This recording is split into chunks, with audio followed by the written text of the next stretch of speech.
Bismillahirrahmanirrahim. Assalamualaikum warahmatullahi wabarakatuh. Alhamdulillah wassalatu wassalamu ala Rasulillah wa ala alihi wasahbihi wa man walah, amma ba'd. Apa khabar sidang penonton yang dirahmati Allah sekalian?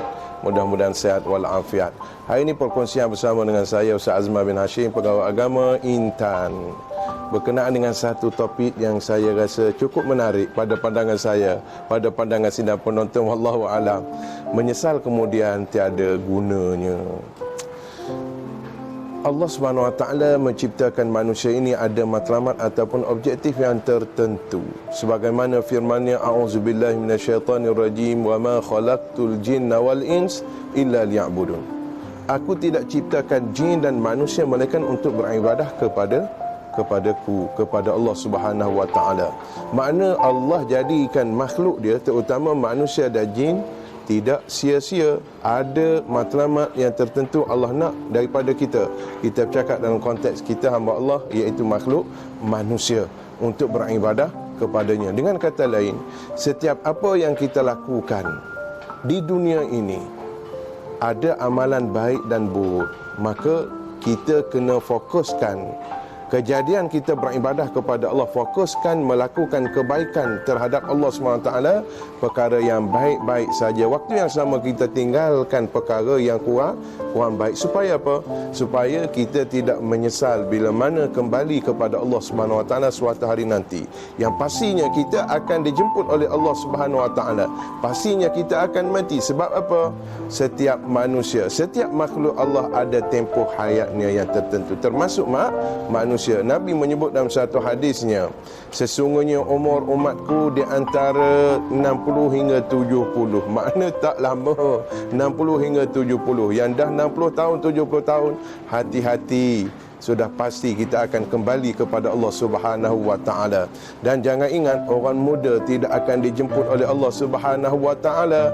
Maka kita semua perlu berhati-hati dan bersiap siaga untuk menghadapi jemputan Allah Subhanahu Wa Taala, iaitu kembali kepadanya suatu hari nanti. Jangan sampai kepada peringkat itu barulah kita nak menimbulkan penyesalan.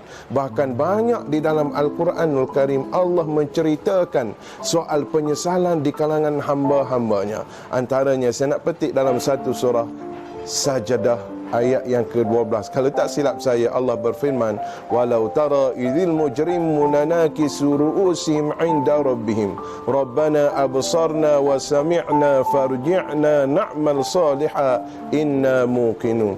Allah nak menceritakan bagaimana golongan yang menyesal di hadapan Allah Subhanahu Wa Taala akibat daripada mereka melakukan maksiat dan kejahatan semasa hidupnya di dunia, lalu mereka merayu kepada Allah, Rabbana, wahai Tuhan kami, absarna, kami melihat hari ini azab kamu ya Allah.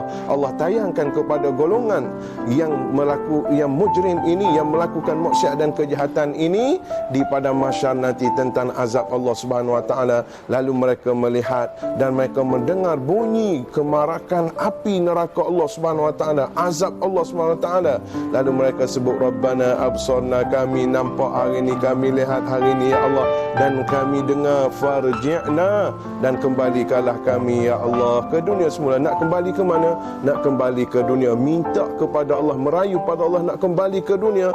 Na'mal salihah, tidak ada yang lain melainkan untuk melakukan amal soleh kepada Allah Subhanahu Wa Taala. Persoalannya, orang yang bersalah biasanya minta maaf. Orang yang bersalah biasanya minta ampun.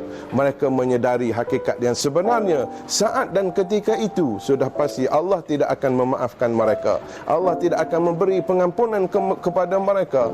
Oleh sebab itu mereka minta supaya dikembali oleh Allah Subhanahu Wa Taala ke dunia semula, nakmal, untuk melakukan amal soleh, untuk buat kebajikan, untuk melakukan ketaatan dan pengabdian diri kepada Allah Subhanahu Wa Taala.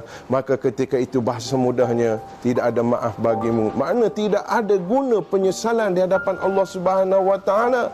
Walaupun ketika itu mereka menyatakan kami benar-benar yakin ya Allah dengan apa yang diceritakan kepada kami semasa hidup di dunia. Semasa di dunia mereka tidak mengendahkan soal peringatan di dalam Al-Quran dan juga hadis Nabi sallallahu alaihi wasallam. Maka sidang penonton yang dihormati lagi dikasih sekalian, hati-hati dengan kehidupan kita di dunia.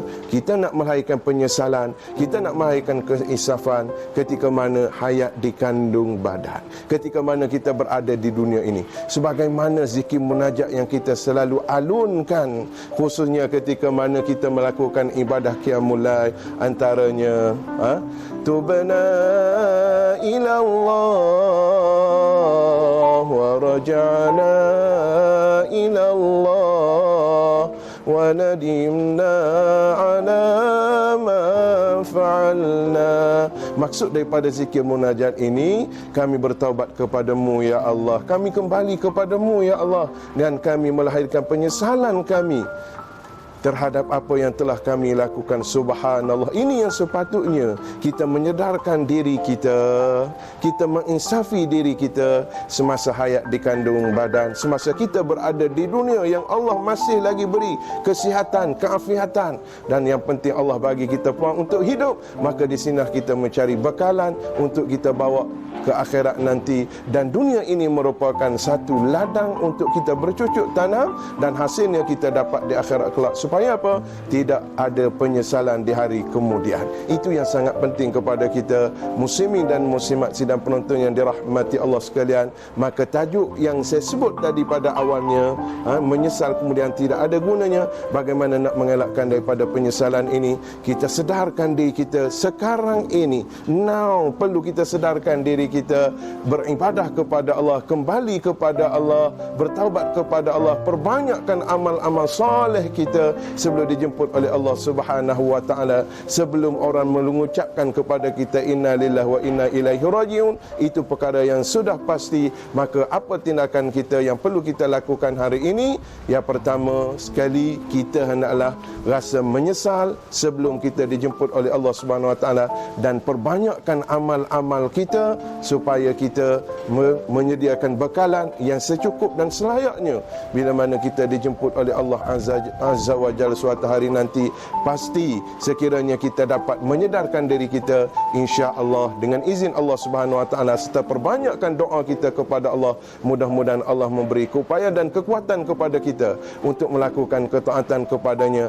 Akhirnya kita bertemu dengan Allah dalam keadaan kita meredai ketentuan Allah dan Allah redakan kita, insya-Allah dengan izin Allah Subhanahu wa taala. Saya ingat cukup sekadar itu saja perkongsian kali ini. Wallahu a'lam bishawab.